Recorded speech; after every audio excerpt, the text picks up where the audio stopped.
नमस्कार मंडळी. मार्चचा महिना संपला, फायनान्शियल इयर पण संपलं.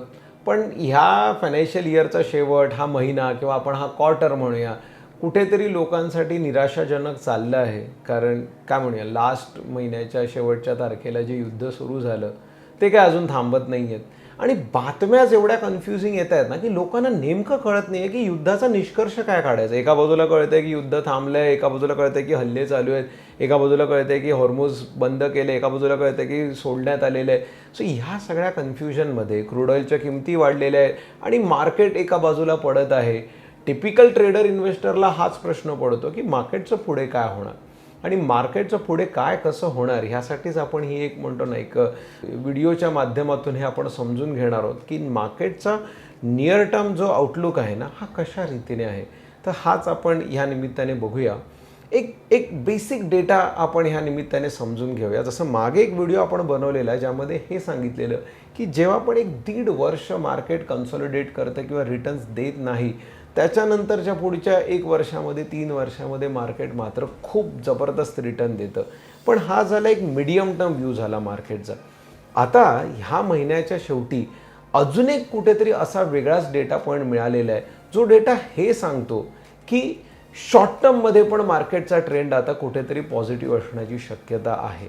आणि तो कसा, तो आपण एकदा बघूया. आणि ह्यासाठी आपण ना ते 1.5 वर्षाची सिरीज न पकडता आपण एक वेगळा डेटा पकडणार आहोत. तो म्हणजे कॉन्झिक्युटिव्ह 4 मंथ्स, म्हणजेच सलग 4 महिने जर आपलं मार्केट निगेटिव्ह रिटर्न देतं तर त्यानंतरचे पुढचे 3 महिने म्हणा, 6 महिने म्हणा, 1 वर्ष म्हणा, हे कसं असू शकतं, तर हे आपण बघणार आहोत. आणि हेच आपण आता ना एका काय म्हणूया, माझ्या ओल्ड स्टाईल एक्सेल शीटच्या पद्धतीने आपण ही गोष्ट बघूया स्क्रीनच्या माध्यमातून. सो सर्वप्रथम असं आतापर्यंत किती वेळा झालं आहे हे आपण बघूया की आपल्या बाजाराने, बाजार जेव्हा मी म्हणतो तेव्हा त्याचा अर्थ अभिप्रेत असतो तो म्हणजे सेन्सेक्स किंवा निफ्टी. सो इथे जो माझ्याकडे डेटा आहे हा पहिले 2 सिरीज जे आहेत हे सेन्सेक्सचे आहेत आणि नंतरचा डेटा आहे हा निफ्टीचा आहे.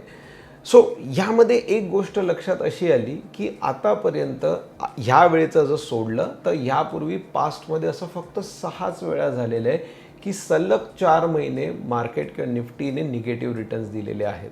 आणि हे असे कोणते इन्स्टन्सेस आहेत हे आपण जरा या ठिकाणी बघूया. यामध्ये 91 साली असं झालेलं होतं, आता खूपच जुनी आहे ही वेळ. त्यानंतर 95 साली झाले जेव्हा सलग 8 महिने मार्केटने निगेटिव्ह रिटर्न्स दिलेले होते. अगेन त्यावेळेचा काळ आणि तो वेगळ्या परिस्थिती होती. म्हणजे आपल्याकडे हर्षद मेहता आणि ह्या सगळ्या ज्या गोष्टी घडलेल्या, म्हणजे त्याच्या आधीच मार्केटच खूप जास्त वाढलेलं, त्यामुळे ते खूप पुढची अनेक वर्ष ते पडत राहिलेलं होतं. पण जे मार्केट नंतर जे ऑर्गनाईज होत गेलं त्यातला एक जर भाग बघायला गेला तर 96मध्ये पण एकदा असं झालेलं होतं, नोव्हेंबर 1996मध्ये. आणि त्यानंतर ऑगस्ट 1998 आणि त्यानंतर सप्टेंबर 2001मध्ये असं झालेलं होतं, फेब्रुवारी 2025 आणि आता जे मार्च 2026, म्हणजेच डिसेंबरपासून 2025च्या मार्च 2026 हे 4 महिने मार्केटने निगेटिव्ह रिटर्न्स दिलेले आहेत. सो हिस्ट्रीमध्ये 4 महिने किंवा त्याहून अधिक वेळा निगेटिव्ह रिटर्न्स असे इन्स्टन्सेस सध्याचं पकडलं तर अजून 6 आहेत, म्हणजे टोटल 7 वेळा हे झालेलं आहे. ह्याच्या मागची कारणं काही असतील, जसं ह्यावेळेचं युद्ध कारण असू शकेल किंवा FISचं सेलिंग असेल, रिझन्स काही असो, पण त्याच्यानंतरच्या पुढच्या पिरियडमध्ये काय होतं आणि ह्या पिरियडमध्ये मार्केट किती पडलेलं हे पण आपण बघूया.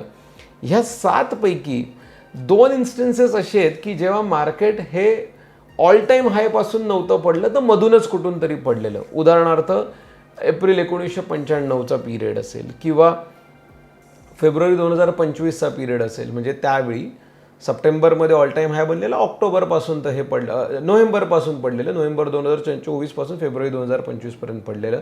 सो एक जर ॲव्हरेज फॉल जर आपण काढला की ह्या 6 वेळा आतापर्यंत किंवा हे हवेचं 7वी वेळ पकडली तर ॲव्हरेज फॉल जर मार्केटचा ह्या 4 महिन्यामधला किंवा 5 महिने 2 केसमध्ये आणि 8 महिने 1 केसमध्ये, तर तो साधारण 19% आसपास आहे. म्हणजे ॲव्हरेज मार्केट 19% आसपास पडलेलं आहे. आणि जर फुल डिक्लाइन जर आपण पाहिली, फुल डिक्लाइन म्हणजे काय की ओव्हरऑल ते त्याच्या ऑल टाईम हायपासून किती पडलेलं आहे. याचा अर्थ एक थोडा समजून घेऊया आपण काय की फेब्रुवारी 2025मध्ये सलग 5 महिने निगेटिव्ह रिटर्न्स दिलेलं, त्या 5 महिन्यामध्ये मार्केट 9% पडलेलं. पण तो फॉल जर फेब्रुवारी 2025चा फॉल जर मी पकडला तर तो ऑल टाईम हायपासून किती पडलेला होता, तर तो साधारण 15%च्या आसपास, 14%च्या आसपास येतो. यावेळी एक गोष्ट काय घडली आहे ना की आपला हायच डिसेंबर 2025च्या आसपास बनलेला, त्यामुळे जो फॉल पण आहे ना हा 4 महिन्याचा फॉल आणि फुल डिक्लाईन म्हणजे पूर्ण फॉल हा सेमच आहे. 15% आसपास आपलं मार्केट पडलेलं आहे कालच्या डेटपर्यंत, म्हणजे 30 मार्च हा लास्ट वर्किंग डे होता तिथपर्यंत जर आपण पकडलं तर, म्हणजे टोटल ॲव्हरेज फॉल जो आपण पकडतोय तर तो साधारण 19%च्या आसपास आहे. आता गंमत काय, त्यानंतरच्या पुढच्या 3 महिन्यात मार्केट किती वाढतंय, पुढच्या 6 महिन्यात किती वाढतं आणि पुढच्या 1 वर्षात किती वाढतंय हे जरा आपण थोडंसं समजून घेऊया. हिस्टॉरिकली, आणि हे आकडे खूप सुखावणारे आहेत सगळ्यांनाच, की ॲव्हरेज पुढच्या 3 महिन्यामध्ये मार्केट जवळपास 12% वाढलेलं आहे. ह्याला अपवाद आहे फक्त 1998चा, की ज्यावेळी मार्केट पुढच्या 3 महिन्यात सुद्धा 4% निगेटिव्हच राहिलं. आता 6 महिन्याचे रिटर्न बघूया. एकही वर्ष एकही इन्स्टन्स म्हणजे या 6 पैकी एकदाही असं झालेलं नाही की पुढच्या 6 महिन्यामध्ये मार्केटने रिटर्न्स हे नॉट इवन म्हणून निगेटिव्ह तर सोडा, एकदाच फक्त सिंगल डिजिट रिटर्न आहे 1995च्या एप्रिल महिन्यानंतरचे 6 महिने. But otherwise average 6 months market हे जर आपण रिटर्न पकडले फॉलपासूनचे तर ते साधारण 22%च्या आसपास आहे. आणि जर 1 इयर म्हणजे पूर्ण पुढच्या 1 महिन्याचं जर आपण पकडलं की इथून नंतर 1 वर्षामध्ये बाजार किती वाढलेले आहे, तर ॲव्हरेज रिटर्न जे बाजाराचे आहेत हे ऑलमोस्ट 40% राहिलेले आहेत. म्हणजेच पुढच्या 3 महिन्यात मार्केट साधारण 12% ॲव्हरेज वाढलेले आहे, पुढच्या 6 महिन्यात साधारण 22-22.5% आणि पुढच्या वर्षभरामध्ये 40%. याच्यामध्ये लोवेस्ट आहे हे 2001चं की जेव्हा 5.5% बाजार वाढलेला, आणि हायेस्ट आहे 1991 सालचं जेव्हा बाजार 117% वाढलेला होता. सांगण्याचं तात्पर्य एवढंच की ह्या सध्याच्या पडझडीमध्ये ह्या फॉलकडे आपण कशा रीतीने बघावं, म्हणजेच ह्याच्याकडे निगेटिव्ह रीतीने बघावं की ह्याच्याकडे short term, medium term, long term गुंतवणुकीची संधी म्हणून बघावं, हे शेवटी आपल्या हातामध्ये. बघा, हे काय पहिले युद्ध नाही ना हे शेवटचं युद्ध आहे.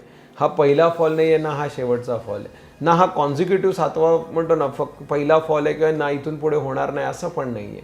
पण शेवटी इन्व्हेस्टर आणि ट्रेडर्सने अशाच सगळ्या डेटा पॉईंटच्या माध्यमातून तर आपले कन्व्हिक्शन बनवायचं असतं आणि फायनान्शियल ॲडवायझर बरोबर बोलून हे पुढचे गुंतवणूक ट्रेडिंगचे निर्णय घ्यायचे असतात, जेणेकरून कुठेतरी बाजाराचा एक नॉर्मलपेक्षा जास्त फायदा आपल्या लोकांना घेता आला पाहिजे.